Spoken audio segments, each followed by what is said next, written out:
Olá, turma! Tudo bom com vocês?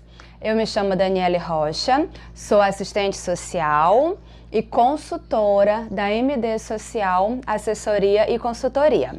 Estou aqui hoje para desejar boas-vindas a vocês no nosso curso de capacitação profissional para os trabalhadores do Centro de Referência Especializado de Assistência Social, CREAS. Hoje daremos início ao primeiro eixo de trabalho das nossas aulas online e, claro, temos que começar pelo começo, pois teoria e prática têm que caminhar juntas. E o objetivo desse curso é trabalhar a fundamentação teórica, trazendo para a prática profissional. Então vamos lá.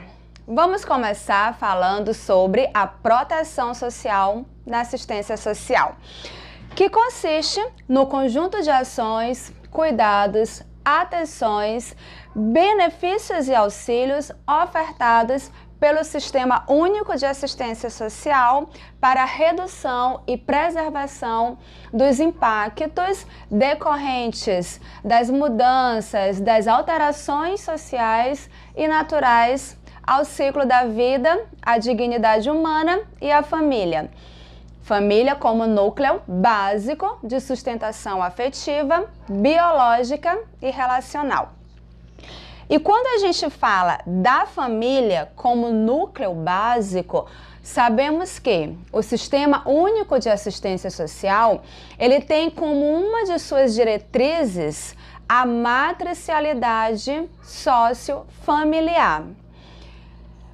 Ou seja, essa diretriz do Sistema Único de Assistência, ela percebe e orienta que o trabalho ele seja desenvolvido trabalhando-se a família na centralidade da oferta, dos serviços, programas, projetos e benefícios ofertados pela política de assistência social.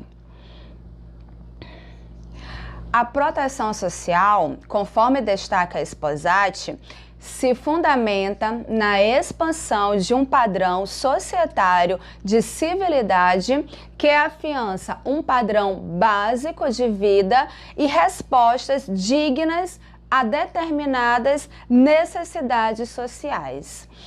Então, com base nas necessidades sociais da família, é que a Política Nacional de Assistência Social divide o sistema de proteção social em proteção social básica e proteção social especial, de alta e média complexidade. Cada uma tendo os seus objetivos específicos.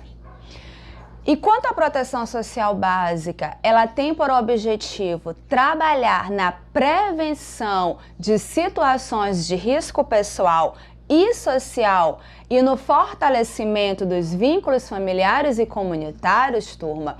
A proteção social especial é uma modalidade de atendimento destinada à família que já se encontra em situação de risco pessoal e social que ocasionam violações de direitos. E essa situação de risco pessoal e social é devido a várias situações, né? Como, por exemplo, abandono, maus tratos físicos ou psíquicos, abuso sexual, uso de substâncias psicoativas, cumprimento de medidas socioeducativas, situação de rua, situação de trabalho infantil, entre outros.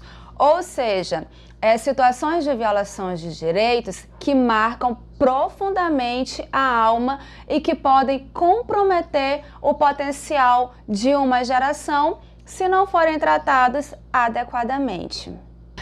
E a família receberá esse tratamento adequado onde? Nos centros especializados de assistência social, nos CREAS. Portanto, turma, o desenvolvimento do trabalho social pelos serviços do CREAS pressupõe escuta qualificada e compreensão da situação vivenciada por cada família, cada indivíduo, considerando seu contexto de vida familiar, social, histórico, econômico e cultural. Ou seja, mesmo em se tratando da mesma violação de direitos, uma família que sofre com essa situação, por exemplo, de trabalho infantil, pode ter o seu contexto, ou seja, ela tem o seu contexto completamente diferente de uma mesma família que também tem uma criança em situação de trabalho infantil.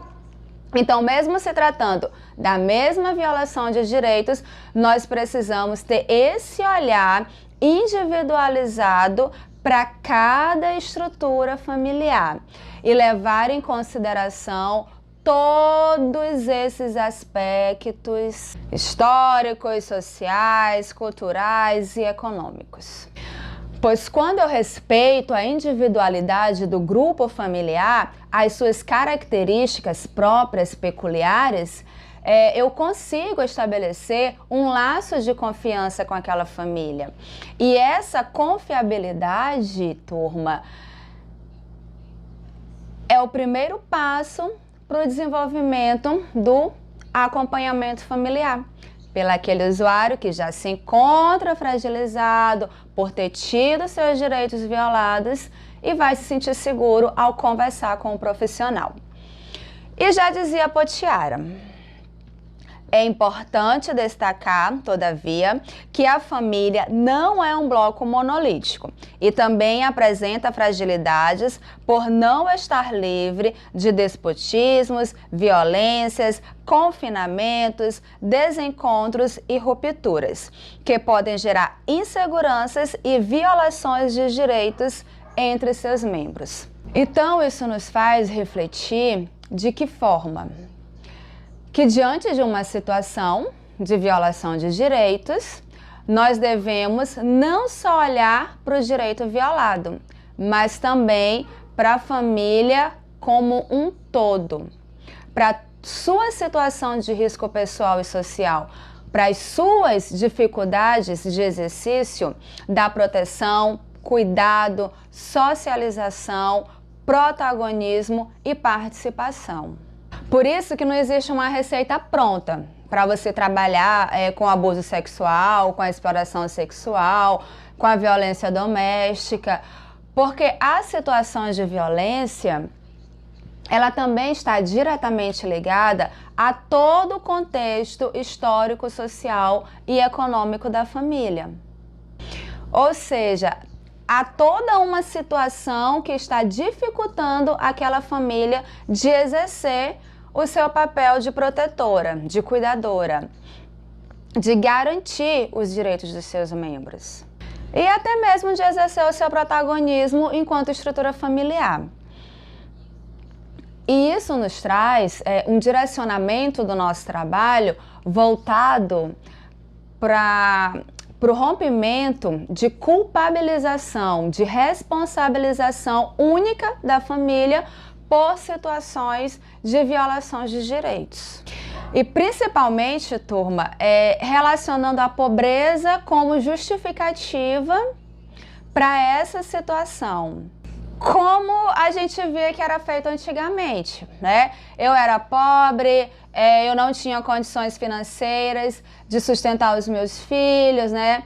De dar uma educação, né? Então, o que eu fazia? Eu colocava ele naquelas rodas, né, para adoção. Se eu não tinha condições financeiras de cuidar do idoso, eu colocava ele no asilo. E qual era o resultado disso? Segregar, institucionalizar esses membros, né, colocando a criança no orfanato, o idoso no asilo, segregando, institucionalizando a pessoa com deficiência, colocando nos acolhimentos, né, lá nos manicômios. Isso demonstrava o quê? O enfraquecimento da estrutura familiar.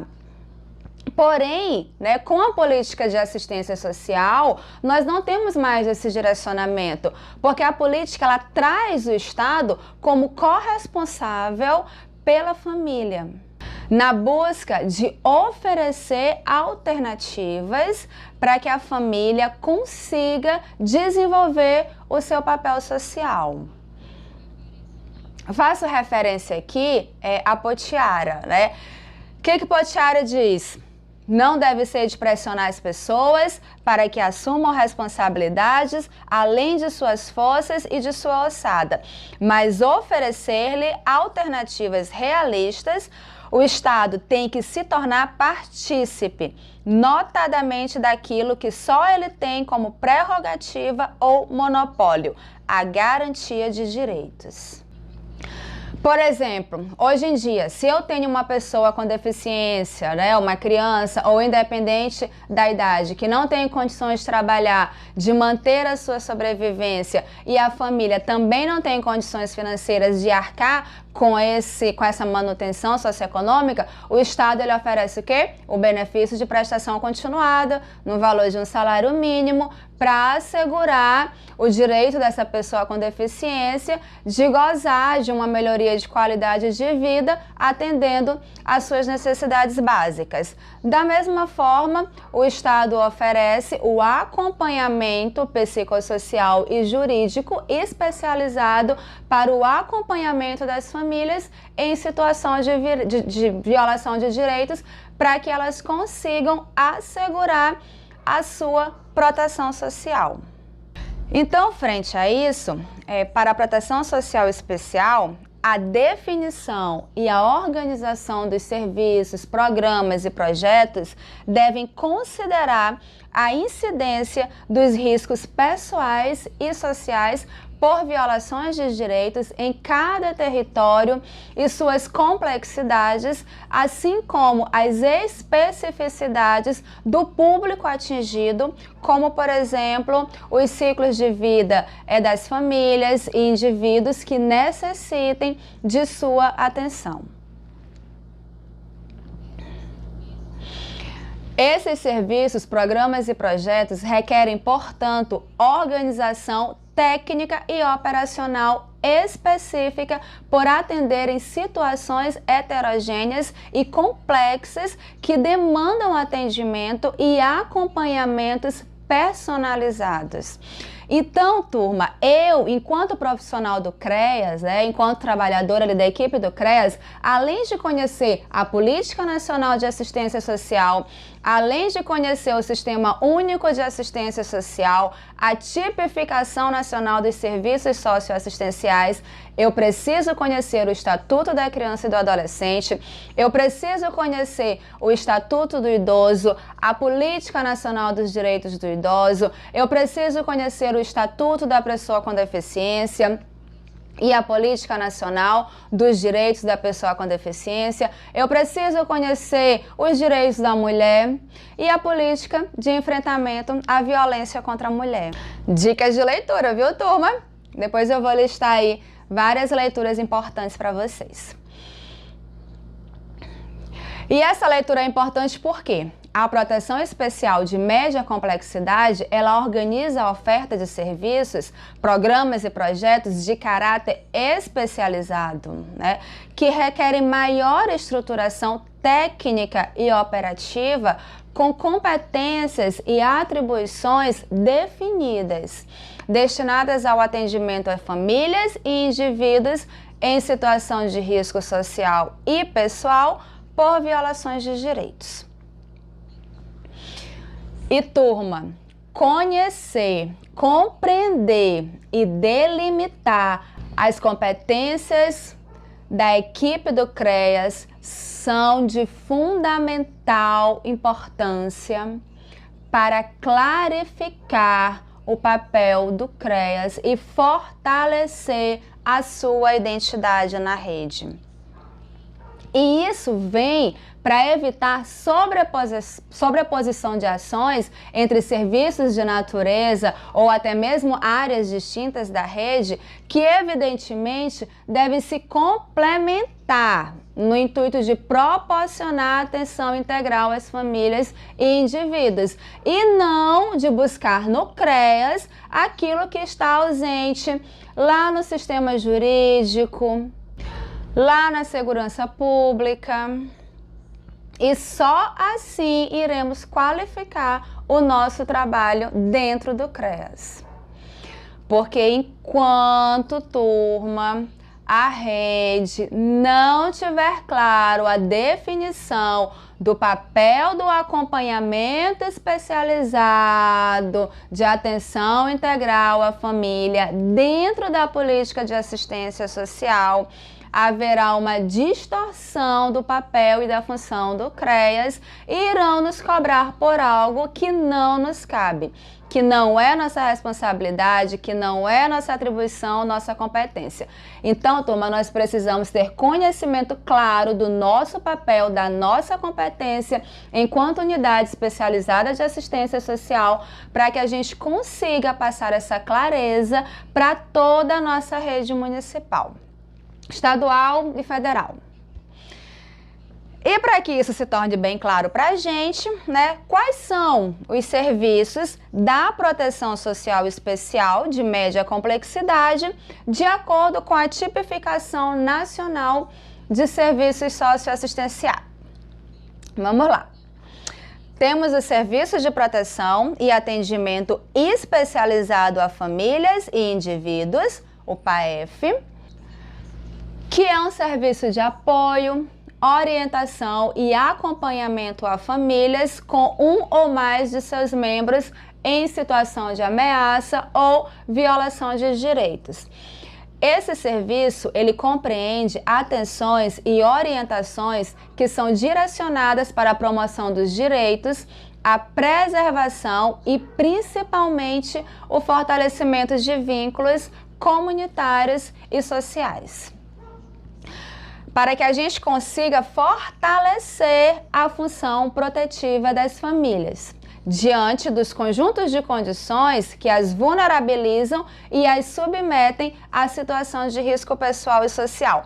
Lembram, turma, quando eu falei no início que por mais que a violação de direitos seja a mesma, não existe uma receita, porque cada família tem a sua particularidade?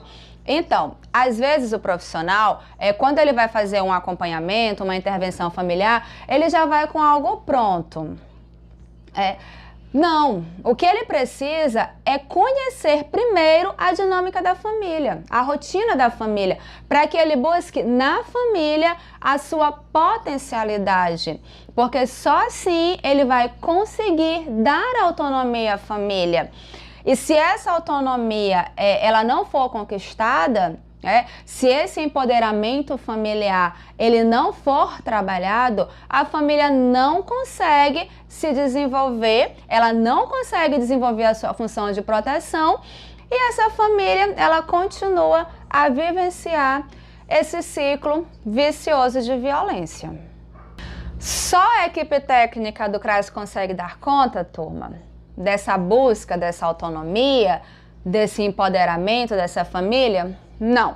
Nem só a política de assistência como um todo consegue, imagine só a unidade, né? Só a equipe técnica do Centro de Referência Especializado de Assistência Social. Não. Para isso, a gente precisa ter toda uma articulação em enredo, né?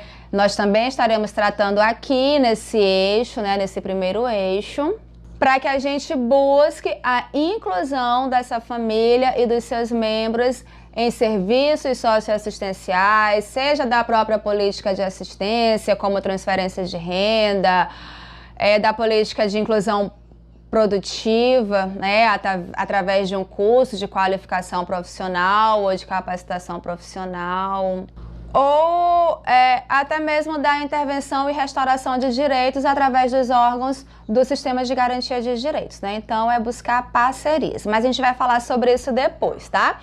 Então, resumindo o PAEF, deixando claro aqui alguns objetivos para vocês, é contribuir para o fortalecimento da família no desempenho de sua função protetiva, incluir as famílias no sistema de proteção social e nos serviços públicos, de acordo com a sua necessidade específica, né, com suas demandas, contribuir para restaurar e para preservar a integridade e as condições de autonomia dos usuários, contribuir para romper com padrões de violações de direitos no interior da família, contribuir para a reparação de danos e da incidência de violação de direitos e prevenir a reincidência de violação de direitos.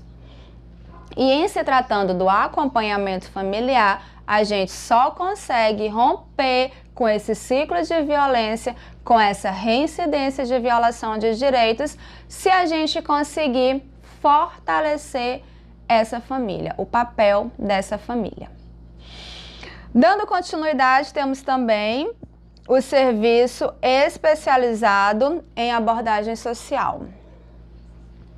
Esse serviço, turma, ele também é ofertado de forma continuada e programada e tem a finalidade de assegurar trabalho social de abordagem e busca ativa que identifique nos territórios a incidência de trabalho infantil, a exploração sexual de crianças e adolescentes, situação de rua, dentre outros.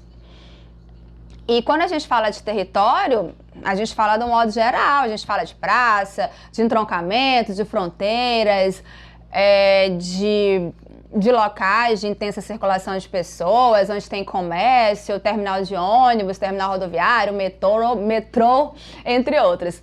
Porque esse serviço, ele deve buscar a resolução de necessidades imediatas e promover a inserção na rede de serviços socioassistenciais e das demais políticas públicas na perspectiva de garantia de direitos. Ou seja, a abordagem social é uma busca ativa, né? É quando você não espera a demanda espontânea aparecer no serviço, né? É quando você vai buscar identificar alguma criança em situação de trabalho infantil, né? Tem um determinado local que é comum ter vários meninos vendendo geladinho ou pastel no final da tarde. Naquele posto é comum ter pessoas morando ali naquele posto, né? Que fixam moradia naquele posto, né? Então é um momento que você vai identificar famílias que utilizam esses espaços públicos como forma de moradia ou sobrevivência, né?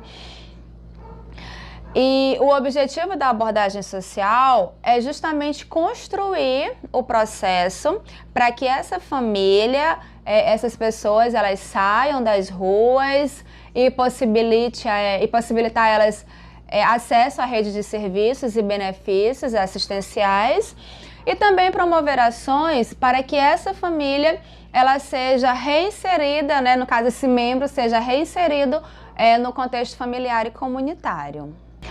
E essa abordagem não é que ela funcione através de denúncias, não. Ela faz parte do cotidiano, né, ali dos técnicos, da equipe do Centro de Referência Especializado de Assistência Social, tá? É através ali também dos agentes sociais, né, dos orientadores sociais. Aí quando a gente for falar do papel dos orientadores sociais, das atribuições de cada profissional ali do CREAS, vai clarear um pouquinho mais esse trabalho de abordagem social, tá? E uma forma de você fazer a abordagem também é quando você realiza o diagnóstico do município. Vocês já sentaram com a equipe da vigilância socioassistencial para que vocês elaborem o diagnóstico socioterritorial do CREAS que vocês trabalham? Vocês já conseguem identificar ali no território quais os casos de violência que mais prevalecem, quantas famílias tem ali no meu território em situação de vulnerabilidade social socioeconômica, quais os bairros que apresentam maior índice de violência. Então, o trabalho de abordagem social, ele também está ligado ao conhecimento do território de referência do seu CREAS. Continuando, temos também os serviços de proteção social a adolescentes em medidas socioeducativas de liberdade assistida e de prestação de serviços à comunidade, tá? O nosso quinto eixo aqui da aula vai ser especificamente falando desse serviço de cumprimento de medidas socioeducativas, LA e PSC. Então, aqui de uma forma bem resumida, só para a gente não quebrar aqui o nosso fluxo da aula, né? O serviço, ele tem por finalidade prover atenção socioassistencial e acompanhamento a adolescentes e jovens em cumprimento de medidas socioeducativas em meio aberto, determinadas judicialmente, certo? E quando a gente vai falar de medidas socioeducativas, a gente vai perceber que na maioria dos CREAs, o juiz, quando encaminha o adolescente, às vezes ele já quer até determinar, né, aonde é que aquele adolescente vai cumprir a medida socioeducativa. Mas não, quem vai definir isso é a equipe do CREAS, que vai elaborar o plano individual de acompanhamento familiar daquele adolescente em conflito com a lei, juntamente com a família dele, né, e vai verificar qual o local que mais se enquadra ali no perfil de habilidades, de competências daquele adolescente. Tá? Esse serviço de medidas socioeducativas nunca pode ser vexatório, tá, turma? Não pode trazer nenhum tipo de constrangimento para esse adolescente em conflito com a lei, porque o objetivo não é punir, e sim ressocializar, reintegrar esse adolescente na família e na comunidade. Por isso que esse acompanhamento, ele traz por objetivo criar condições para a construção e reconstrução de projetos de vida que visem a ruptura com a prática do ato infracional, contribuir para o estabelecimento da autoconfiança e da capacidade de autorreflexão sobre as possibilidades de construção de autonomia desse adolescente, possibilitar ele oportunidade, acesso para ampliação do universo informacional e cultural e a busca de desenvolvimento de habilidades e competências e fortalecer a sua convivência familiar e comunitária. Temos como outro serviço também o Serviço de Proteção Social Especial para pessoas com deficiência, idosas e suas famílias. É o serviço para oferta de atendimento especializado a famílias com pessoas com deficiência e idosos com algum grau de dependência que tiveram suas limitações agravadas por violações de direitos, tais como exploração da imagem, isolamento, confinamento, atitudes discriminatórias e preconceituosas no seio da família, falta de cuidados adequados por parte do seu cuidador, alto grau de estresse do cuidador, desvalorização da potencialidade, capacidade da pessoa, dentre outras, que agravam ainda mais a dependência e comprometem o desenvolvimento da autonomia. Esse serviço, turma, ele busca justamente promover a autonomia, a inclusão social e a melhoria da qualidade de vida desse idoso e dessa pessoa com deficiência. E para isso, turma, precisa contar com uma equipe específica e habilitada para a prestação de serviços especializados. E nesse serviço, turma, esse acompanhamento, ele deve se dar com o maior número de membros, né, ali de pessoas da família, que esse dependente conviva e que ele compactue, compartilhe trocas de vivências, de experiências, né?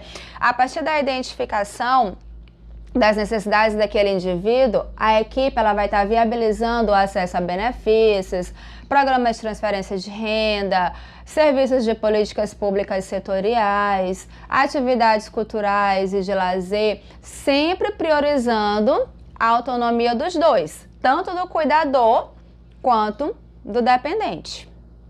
Isso porque, turma, no atendimento, no acompanhamento, os profissionais da equipe, eles poderão identificar demandas tanto do dependente quanto do cuidador, né?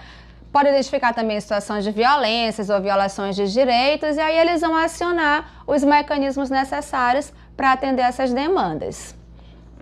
E um dos objetivos desse serviço é prevenir o abrigamento e a segregação dos usuários do serviço, assegurando a eles a convivência familiar e comunitária. E também prevenir situações de sobrecarga e desgaste de vínculos provenientes da relação de prestação de demandas e cuidados permanentes e prolongados. Às vezes, turma, a responsabilidade, ela acaba sobrecaindo em cima de uma só pessoa, né? Um só membro da família. E isso acaba sobrecarregando esse cuidador. Então, por que não fazer um acompanhamento familiar e identificar possíveis distribuições de tarefas em se tratando do cuidado daquela pessoa com deficiência ou daquele idoso? E, por fim, temos o serviço especializado para pessoas em situação de rua, que é o serviço ofertado para pessoas que utilizam as ruas como espaço de moradia ou sobrevivência, tem a finalidade de assegurar atendimento e atividades direcionadas para o desenvolvimento de sociabilidades na perspectiva de fortalecimento de vínculos interpessoais ou familiares que oportunizem a construção de novos projetos de vida. É a oferta de trabalho técnico para analisar as demandas dos usuários, para orientá-los individualmente ou em grupo e encaminhá-los a outros serviços socioassistenciais ou de outras políticas públicas, né, que possam contribuir para essa construção da autonomia e da inserção social e da proteção a situações de violência. Esse é um serviço, turma, que promove, por parte dessa pessoa em situações de rua, um acesso a um espaço onde ela possa guardar seus pertences, que ela possa fazer sua higiene pessoal, sua alimentação, providenciar documentação civil. E esse endereço institucional, ele é até utilizado como referência desse usuário, né? Quando você vai, por exemplo, cadastrar ele no cadastro único para programas sociais, você coloca o endereço da instituição, né, como se fosse o endereço dele, né, que é o endereço de vinculação, né, como referência para a localização desse usuário. E também precisa alimentar o sistema de registro de dados de pessoas em situações de rua, para que possivelmente ele possa ser localizado pela família, por algum parente, alguma pessoa de referência, né? Assim como para facilitar o próprio acompanhamento do trabalho social a esse indivíduo. Então, é um serviço de acolhida, né, da rede socioassistencial, que tem o objetivo de construir novos projetos de vida, respeitando, claro, as escolhas dos usuários e as especificidades do atendimento, contribuir para restaurar e preservar a integridade e a autonomia da população em situação de rua e promover ações para a reinserção familiar ou comunitária. Então, turma, uma vez que a gente conseguiu identificar qual é o papel, quais são as atribuições do Centro de Referência Especializado de Assistência Social em se tratando do atendimento no CREAS, a gente percebe o quê? Que não cabe ao CREAS ocupar lacunas provenientes da ausência de atendimentos que devem ser ofertados na rede pelas outras políticas públicas ou órgãos de defesa dos direitos. Porque é de praxe as pessoas confundirem o papel do CREAS com o de outras políticas ou outros órgãos. E principalmente a função da sua equipe, né, a sua equipe profissional, com de outros atores de rede, como, por exemplo, da segurança pública, né, das delegacias especializadas, unidades do sistema prisional, órgãos de defesa e responsabilização, que é o Poder Judiciário, o Ministério Público, Defensoria Pública, ou até mesmo de outras políticas, né? Por exemplo, de saúde mental ou etc, né? Exemplificando aqui para vocês. Às vezes não tem o assistente social ou psicólogo lá no Ministério Público, então a demanda judicial vem para que o técnico, né, para que os técnicos de referência do CREAS realizem os laudos sociais, estudos sociais, a escuta especializada, né, que a gente realiza a escuta qualificada no SUAS, o depoimento especial, né, às vezes não tem o assistente social ou psicólogo na equipe da saúde mental, né, no NASF, aí querem que os psicólogos da assistência social façam o atendimento clínico, né, façam psicoterapia. Tá? Querem que os técnicos do CREAS assumam a atribuição de investigação para responsabilizar os autores de violência. E a gente precisa ter em vista que esse não é o papel institucional do CREAS definido pelo Sistema Único de Assistência Social, através da tipificação dos serviços socioassistenciais. Nem mesmo nos nossos guias de orientações, né, dos centros de referência, tem falando que isso é competência e atribuição do CREAS, né? Então, por isso que é importante a gente conhecer o nosso papel, a nossa competência, a nossa atribuição, para que a gente não se pegue fazendo algo que não é da nossa competência, que não é da nossa atribuição, cumprindo lacunas de um serviço que não existe e que não é o nosso serviço, o nosso papel. Pronto.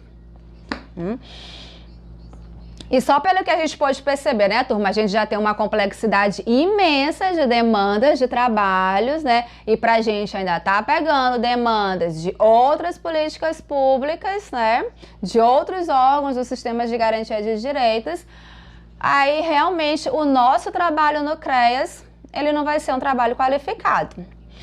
E falando em qualificação, dentro das unidades de referência especializada de assistência social, falando nessas situações acompanhadas pelo CREAS que são complexas, porque envolvem violações de direitos e são permeadas por tensões familiares e comunitárias, o que acarreta fragilização ou até mesmo ruptura de vínculos familiares, o desempenho do papel do CREAS, ele exige o desenvolvimento de intervenções bem mais complexas, os quais demandam de conhecimentos e habilidades técnicas mais específicas por parte da equipe. Além do que, integração de ações com a rede. Então, vamos agora falar de parceria. Isso porque, turma, as situações que são vivenciadas pelas famílias e indivíduos atendidos no CREAS, elas podem ter repercussões diferenciadas que podem ser agravadas ou não em função de diversos aspectos, né? Como a gente já até citou anteriormente, contexto de vida, acesso à rede de direitos, ciclos de vida, deficiência, questões de gênero, orientação sexual, abuso, uso e abuso de álcool e drogas, né? Dependência química, entre outros. E isso implica reconhecer que diante das situações vivenciadas, cada família, cada indivíduo atendido no CREAS, ele demanda o quê? De um conjunto de ações específicas, de acordo com as suas particularidades, o que deverá orientar a construção do plano de acompanhamento individual ou familiar. Por isso, turma, o trabalho, as ações, as atividades desenvolvidas pela equipe do CREAS, elas não podem se basear no invencionismo. Elas precisam ser planejadas. Planejar é justamente o que a gente chama de dar materialidade para aquilo que é subjetivo. Ou seja, é você conhecer a realidade para que você consiga, através da aplicação de ações e atividades, conseguir buscar a solução para aquela realidade que você se deparou. E isso, claro, junto com a família, porque é nela que nós vamos buscar as nossas ferramentas, que são o quê? As potencialidades existentes na família. E esse planejamento, turma, ele deve explicitar a proposta da unidade e dos serviços ofertados, considerando objetivos e metas a atingir em um determinado período de tempo, bem como os meios e recursos necessários para o seu alcance. É você fazer aquelas perguntinhas básicas, né? Qual a situação? Que é o quê? o conhecimento da realidade, né? O conhecimento da família. O que fazer? Né? É o momento que você vai descrever a sua ação. Como fazer? Né? Você vai o quê? Detalhar essa ação. Né? Aquela tempestade de ideias. Quando que eu vou fazer? Eu preciso ter um prazo, né? Porque senão eu vou deixando passar, né? Quando a gente planeja, a gente precisa ter o começo, meio e fim. Então, eu preciso ter um prazo, seja ele a curto, médio ou a longo prazo. Quem será o responsável? E essa responsabilidade, turma, não significa que você vai dar a um e tirar ao outro. Não, é só para que se tenha um norte, ou seja, alguém, né, para você cobrar, alguém que você vai reportar para saber se aquilo ali já foi feito ou não. Quanto vai custar? A gente precisa de orçamento. Por quê? Proteção especial, né? Os nossos serviços, eles são afiançáveis, né? A gente recebe um cofinanciamento do governo federal. Então, dentro desse cofinanciamento, eu preciso saber, né, quanto de orçamento que eu tenho para executar as minhas ações, as minhas atividades dentro do CREAS, né? E com a parceria da prefeitura também. Isso com o cumprimento dos adolescentes, né, de medidas socioeducativas, quanto é que eu tenho disponível, né, para manter as minhas atividades do grupo do PAEF, né, quanto é que eu tenho disponível. Então, você precisa sentar com o gestor, precisa ver esse diálogo, o planejamento do CREAS, ele precisa funcionar de acordo com o planejamento da gestão, porque não é a equipe do CREAS que gerencia os recursos, né, os recursos, eles são gerenciados lá no órgão gestor. Então, o planejamento do CREAS, o plano de ação do CREAS, ele precisa ser de conhecimento do órgão gestor, ele precisa estar alinhado com o orçamento do órgão gestor para que você consiga obter resultado na execução do seu planejamento. E a outra perguntinha, quem mais para se envolver, né? Ou seja, com quem que eu posso contar, né? Qual a parceria que eu posso buscar? Né? Eu não dou conta sozinha. Eu identifiquei que eu preciso da saúde, que eu preciso da educação, enfim, que eu preciso de outra política pública ou do sistema de garantia de direitos. E ali eu vou o quê? Colocar, né, quem serão os meus parceiros. E lembrando que esse planejamento, ele não tem um fim em si mesmo, né? Claro, aquilo que você verificar que você não teve condição de executar, você vai lá, você reformula, né? E tem que ser algo construído em conjunto, né? Com toda a equipe, né? Só falando aqui em reformulação rapidinho, eu tenho certeza, turma, que vocês planejaram todas as ações de vocês do CREAS para desenvolver agora em 2020, sem imaginar que a gente poderia ter toda essa mudança de contexto social por conta da pandemia. E agora a gente está tendo o quê? Está tendo que pegar todo o nosso plano de ação, todo o nosso planejamento e adequar a nossa realidade, né? A esse nosso momento de fazer atendimento remoto, de suspender atividades coletivas, de fazer visita domiciliar somente em caso de extrema urgência, tomando, claro, todas as medidas de prevenção possível, de fazer acompanhamento dos grupos do PAEF via WhatsApp, né, via videoconferência, porque a gente também não pode deixar de dar continuidade a esse acompanhamento familiar. Antes da pandemia, nós tínhamos famílias inseridas lá no acompanhamento familiar e a gente precisa continuar dando resposta a essas famílias que estavam com seus direitos violados. Então, a equipe vai precisar fazer todo o replanejamento, né, de tudo aquilo que foi planejado, adequando a situação desse nosso novo contexto social de pandemia. Certo? Então, o planejamento ele não é algo fechado e inacabado, né? Ele é mutável, ele é passível de alterações e modificações.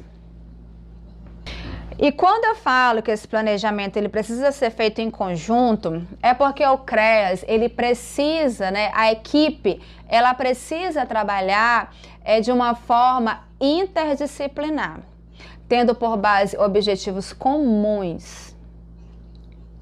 para que os profissionais eles interajam e contribuam entre si para qualificar e dinamizar as ações e a rotina de trabalho da unidade.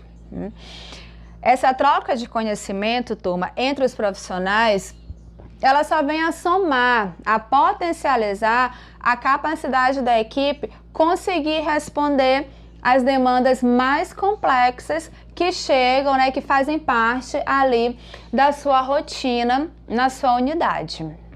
Claro que esse diálogo, essa conversa entre a equipe, né, esse trabalho interdisciplinar, ele deve considerar os princípios éticos de cada profissão, o respeito ao sigilo profissional, né?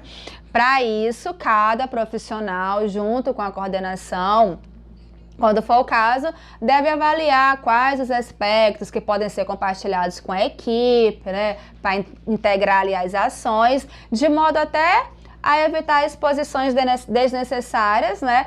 Da vida e da situação vivenciada pelos usuários. E esse cuidado, claro, também precisa ser cuidado quando esse compartilhamento de informações for para outras políticas públicas, né, para outras instituições, ali para os órgãos do sistema de garantia de direitos. Porque devemos trabalhar em rede, devemos ter esse acompanhamento especializado também em articulação, né, com a rede, porque o trabalho em rede ele vem objetivar a integração das políticas sociais na sua elaboração, execução, monitoramento, avaliação, de modo a superar a fragmentação e proporcionar a integração das ações, resguardadas as especificidades e competências, claro, de cada área.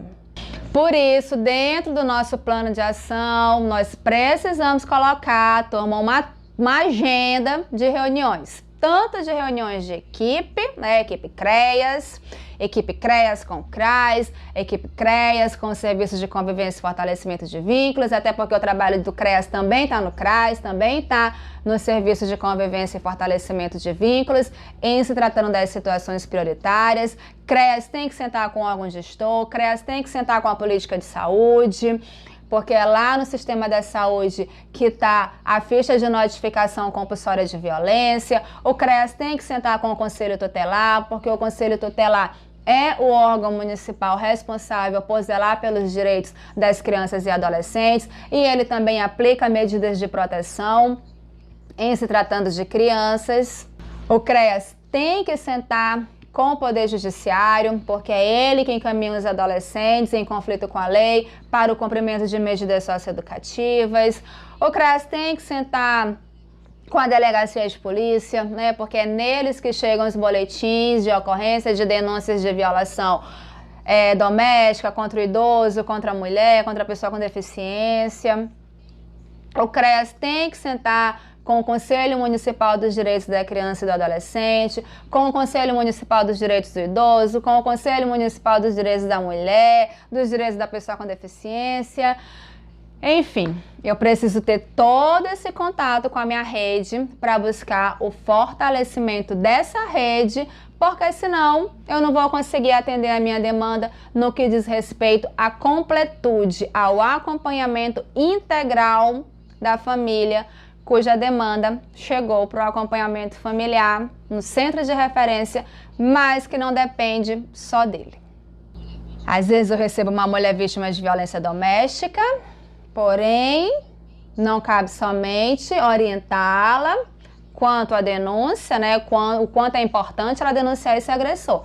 Eu preciso conhecer essa mulher, eu preciso saber por quais motivos ela continua se submetendo, vivenciando essa violência doméstica. Eu preciso conhecer o perfil desse agressor. Eu preciso conhecer o fluxo de atendimento da delegacia do meu município, se é uma delegacia especializada de atendimento à mulher ou não, porque de que forma é que vai ser feita essa abordagem a essa mulher na delegacia, para que ela não tenha para que ela não sofra uma revitimação, uma outra violação de direitos. Eu preciso saber se essa mulher, ela continua ali naquele ciclo de violência doméstica porque ela tem uma dependência afetiva ao agressor ou porque ela depende financeiramente desse agressor. Então eu preciso saber se na minha rede eu posso contar com o sistema de inclusão produtiva, né, cursos de qualificação de geração de renda para incluir essa mulher, para que ela busque a sua autonomia financeira. Então, essa necessidade de articulação com a rede, ela é de fundamental importância dentro do trabalho do CREAS. O CREAS, ele não pode trabalhar na sua caixinha fechada, não. Ele precisa trabalhar com toda essa teia. Eu preciso tecer toda a minha rede, porque hora ou outra eu vou precisar da continuidade do meu atendimento dependendo do encaminhamento para outra política setorial ou para o órgão de defesa e garantia de direitos. Sendo assim, regido pelo princípio da intersetorialidade e da incompletude institucional, o órgão gestor de assistência social deve buscar articulação em rede para fortalecer a complementaridade das ações do CREAS com os diversos órgãos envolvidos no acompanhamento às famílias e aos indivíduos em situação de risco pessoal e social por violação de direitos. Para tanto, deve primar pela articulação que almeje o acesso dos usuários aos demais serviços, projetos e programas que integram o SUAS e as outras políticas públicas, considerando a complexidade dessas situações que exigem atenções para além das proporcionadas pelo CREAS. Então, eu espero que vocês tenham gostado da nossa primeira aula. Foi o nosso primeiro eixo, que trabalhamos o CREAS como equipamento e serviço de proteção especial. Como parte 1, as considerações introdutórias sobre o PAEF e falamos de planejamento do trabalho no CREAS, coordenação e trabalho interdisciplinar e acompanhamento especializado e articulação em rede. Espero que vocês tenham gostado da metodologia trabalhada. Nos veremos na nossa aula de tutoria, na nossa sala virtual e depois eu ficarei com vocês no acompanhamento especializado. Até o nosso próximo encontro, na nossa próxima aula. Beijos, fiquem com Deus, turma. E muito obrigado por estarem participando desse curso conosco.